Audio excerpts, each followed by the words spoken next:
नमस्कार दोस्तों, स्वागत है आपका आपके अपने YouTube channel R study Jakhaniya में। दोस्तों आज के वीडियो में आप लोगों को लघुत्तम समापवर्तक यानी एलसीएम से संबंधित कुछ इम्पोर्टेंट सवालों को बताने जा रहा हूं। तो दोस्तों ये सवाल बहुत इम्पोर्टेंट है जो बहुत सारी परीक्षाओं में पूछ देता है। तो देखिए दोस्तों, आज का सवाल है आपका, यदि दो संख्याएँ 24 तथा 18 हैं, उनका मसा 6 है, तो लघुत्तम समापवर्तक को कैसे प्रकट करेंगे या लघुत्तम समापवर्तक क्या होगा। दोस्तों इस सवाल को अच्छे से आप पढ़ लीजिए, फिर इस सवाल को मैं सॉल्व कर रहा हूँ। देखिए एक बार और पढ़ते हैं। यदि दो संख्याएं 24 तथा 18 हैं, उनका मसा 6 है, तो लघुत्तम समापवर्तक क्या होगा या लघुत्तम समापवर्तक को कैसे प्रकट करेंगे। देखिए इस सवाल को कैसे लगाते हैं। दोस्तों ऐसे सवालों को लगाने का सूत्र होता है लस गुणे मस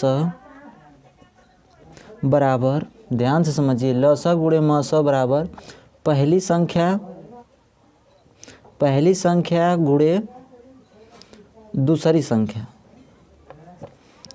हो गया आपका सूत्र लस गुणे मस बराबर पहली संख्या गुणे दूसरी संख्या। अब दोस्तों आपसे सवाल में कह रहा था कि दो संख्याएं 24 तथा 18 हैं। तो दोस्तों मान लीजिए 24 को पहली संख्या है, यानी कि पहली संख्या 24 और दूसरी संख्या 18, और आपसे कह रहा था कि मसा उसका 6 है, तो यहाँ पर मसा के नीचे 6 लिख देते हैं।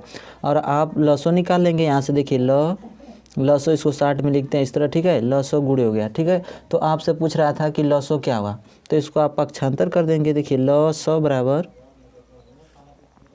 यहाँ पर बराबर का चिन्ह रहेगा, लसो बराबर 24 गुणे 18 बटा के, देखिए इधर गुणा है तो इधर आएगा तो भाग हो जाएगा, ठीक है। तो ये हो गया आपका। इस तरह भी लिख सकते हैं। कह रहा था किस तरह प्रकट करेंगे, इस तरह भी आप प्रकट कर सकते हैं। आपका आंसर हो गया। अगर ऑप्शन में इस तरह दिया रहेगा तो आपका सवाल हो गया, लेकिन इसको अगर आप सॉल्व कर देते हैं तो आपका लसो निकल कर आ जाएगा। देखिए 6 कम 6, 36 18 काट देंगे, फिर इसका गुणा कर लेंगे। 3 चौक को 12 को 2 हासिल 1, 3 दूना 6 1 7, आपका 72 लसो निकल कर आ जाएगा।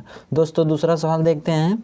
दूसरा सवाल है आपका, मैं इसको पढ़ रहा हूँ, आप अच्छे समझिए कि दो संख्याओं का गुणनफल 225 है। यदि दोनों का मसा 5 है तो उनका लसा बताओ। देखिए ऐसे सवाल बहुत पूछा जाता है। इसको देखिए कैसे लगाएंगे। इस सवाल को भी लगाने का आपका मेथड सेम है। देखिए इस सवाल को कैसे लगाएंगे। आपसे कह रहा है कि दो संख्याओं का गुणनफल, सूत्र यही है, लसा गुणे मसा बराबर पहली संख्या गुणे दूसरी संख्या। तो कह रहा है कि दो संख्याओं का गुणनफल यानी पहली संख्या और दूसरी संख्या का गुणनफल आपको दिया है 225। तो आप इस तरह लिख सकते हैं, लसा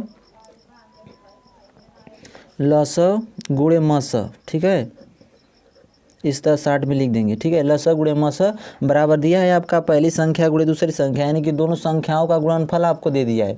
जैसे 24 गुणे 18 होगा ना आपका, तो इसका गुणनफल दे दिया है आपको।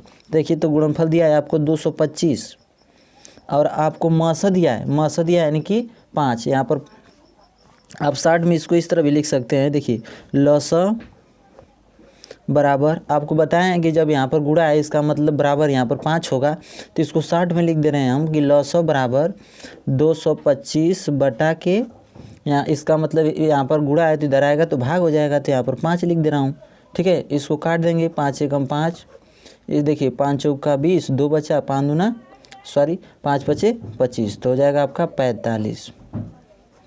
लसो निकल कर आ जाएगा 45। दोस्तों यदि आपसे इसी तरह पूछे कि देखिए यहाँ पर अगर दो एग्जाम्पल हम आपको बताए हैं कि यहाँ इसमें मसो दिया था और आपसे लसो पूछ रहा था।